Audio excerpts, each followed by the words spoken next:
जय हिंद साथियों, स्वागत है आप सभी का आपके अपने YouTube channel target with Ajit में।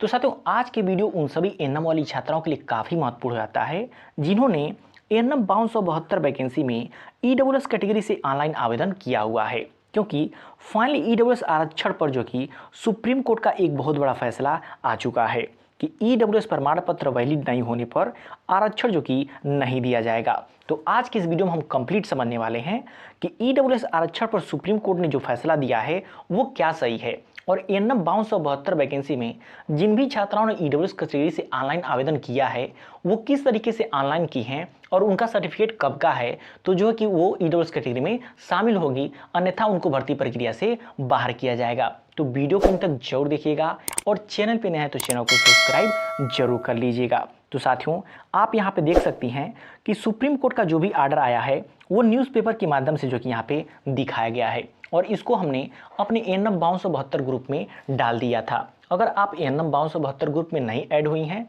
तो लिंक नीचे डिस्क्रिप्शन बॉक्स में दिया गया है, आप वहाँ से जाके एनएम 5272 ग्रुप में जुड़ सकती हैं। तो देखिए, यहाँ पे साफ साफ कहा गया है, अमान्य आय प्रमाण पत्र के आधार पर ईडब्ल्यूएस कोटे का लाभ देने से इनकार। और आप सभी लोग को बता दें, यह मामला इससे पहले जो एनएम की भर्ती आई थी जिसमें 9000 से अधिक पोस्ट था, उसका यह मामला था, अभी तक जो कि सुप्रीम कोर्ट में चल रहा था, और फाइनली जो कि हाई कोर्ट ने इसको खारिज किया था। उसके बाद से सुप्रीम कोर्ट ने भी सोमवार को इसको खारिज कर दिया है। साथियों, आप सभी लोग को पता होगा कि पिछला जो यह एनएम की भर्ती आई थी उसमें जो ईडब्ल्यूएस कैटेगरी था उसका फाइनल कट ऑफ गया था 3 नंबर, और 3 नंबर से अधिक जो कि नंबर पाने वाली बहुत सारी ऐसी छात्राएं थीं जो ईडब्ल्यूएस कैटेगरी में ऑनलाइन आवेदन की थीं, लेकिन उनको जो कि ईडब्ल्यूएस कैटेगरी से बाहर कर दिया गया था। तो क्यों बाहर कर दिया गया था, आइए उसको डिटेल में समझते हैं।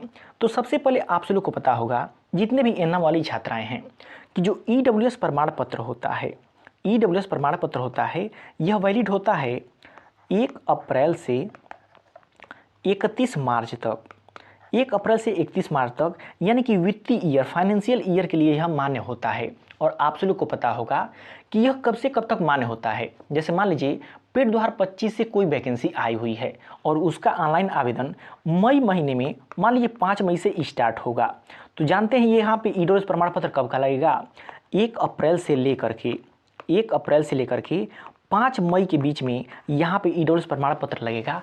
और यही बात किसी भी छात्र छात्राओं को नहीं पता होता है और सभी भर्ती में ईडब्ल्यूएस कैटेगरी से बाहर हो जाते हैं। आप सभी लोग को पता होगा कि एनएम 5272 वैकेंसी का जो ऑनलाइन आवेदन करने का लास्ट डेट था वो जो कि 27 नवंबर था, शायद 27 नवंबर ही था। एक छात्रा ने मुझे बताया था, मान लीजिए कि 27 नवंबर ही था। तो इसमें आपको ईडब्ल्यूएस प्रमाण पत्र कब का होना चाहिए, तो 1 अप्रैल से लेकर के 27 नवंबर के बीच का होना चाहिए। अगर इसके बीच का आपका ईडब्ल्यूएस प्रमाण पत्र नहीं लगा हुआ है तो आप जो कि जनरल कैटेगरी में काउंट होंगे, ईडब्ल्यूएस से आपको बाहर कर दिया जाएगा। ये बात आप अपने डॉक्यूमेंट वेरिफिकेशन में जरूर ध्यान रखिएगा। अगर हम सुप्रीम कोर्ट के आर्डर को डिटेल से समझें तो अमान्य आय प्रमाण पत्र के आधार पर ईडब्ल्यूएस कोटे का लाभ देने से इनकार। तो देखिए, सुप्रीम कोर्ट ने सोमवार को उत्तर प्रदेश में आर्थिक रूप से कमजोर वर्ग ईडब्ल्यूएस के तहत भर्ती प्रक्रिया में आरक्षण की मांग करने वाले कई उम्मीदवारों द्वारा दायर याचिका को खारिज कर दिया है। शीर्ष न्यायालय ने कहा कि अमान्य आय प्रमाण पत्र इस तरह के आरक्षण का दावा करने का आधार नहीं हो सकता। यानी कि जो भी आप सभी को पता है, जो आप सभी का ईडब्ल्यूएस प्रमाण पत्र बनता है वो आपके आय प्रमाण पत्र के आधार पर ही बनता है। और आप सभी को एक इंपॉर्टेंट पॉइंट और बता दें, उसमें देखिए पहले होता है वैलिडेशन ईयर, यानी कि वैलिड ईयर कब से कब तक मान्य होगा। इस समय अगर आप बनवा रहे हैं, अप्रैल महीना चल रहा है, बन भी रहा है, तो इस समय जो आप बनवाएंगे वो वैलिड होगा 2026 से लेकर के 2027 तक के लिए। लेकिन यहाँ पे वित्तीय वर्ष की बात फंसती है। जो वित्तीय वर्ष होगा यहाँ पे 2025 से लेकर के 2026 होगा। यदि आपके सर्टिफिकेट में ऐसा नंबर दिया गया है तभी आपका सही होगा जो इस समय बनवा रही हैं, और जो पुराना आपका है तो 1 साल पीछे करके इस तरीके से आप उसको मैच कर लीजिएगा। और आपको कोई भी कन्फ्यूज़न होती है तो कमेंट बॉक्स में कमेंट करके पूछ लीजिएगा, आपको जरूर बताया जाएगा, या फिर दिए गए व्हाट्सअप नंबर पर संपर्क करके भी पूछ सकती हैं। ईडब्ल्यूएस आरक्षण के बारे में डिटेल में समझा दिया जाएगा। तो अब यहाँ पे और आगे डिटेल में समझिए।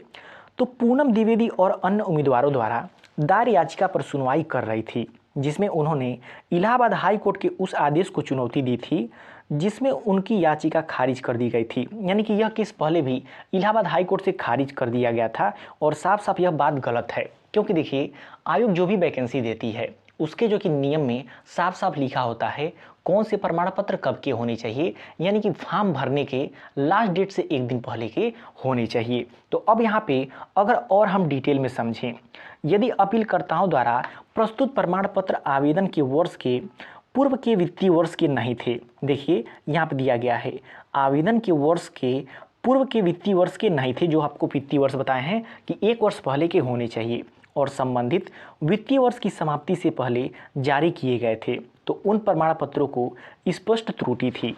इसलिए प्रतिवादियों ने उस प्रमाण पत्रों का आधार पर अपीलकर्ताओं के दावे को खारिज करने का उचित निर्णय लिया था।